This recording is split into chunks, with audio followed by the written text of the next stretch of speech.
Hello po everyone! Nakikita nyo nandito naman ako sa aming Hataki Farm Talong. Ayan. Sa mga mahilig magtalong, ayan po. Nakikita nyo to, napakadami. Bunga.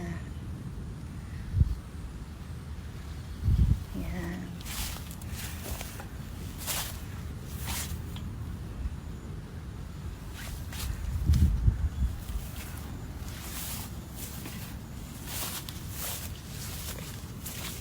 Nakikita niyo po, napakaraming bunga ng talong. Ayan.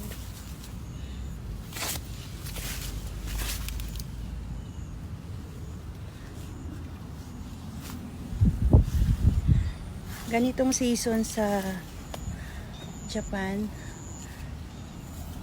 summer season, nagtatanim kami ng talong. Dahil namimiss ng mga Pinoy ang mga talong dito, Pinoy talong. Kaya nagtitinda kami ng talong. Ayan po, napakahaba ng talong. Kung gusto nyo ng talong, maliit, malaki, meron po dito. Ayan.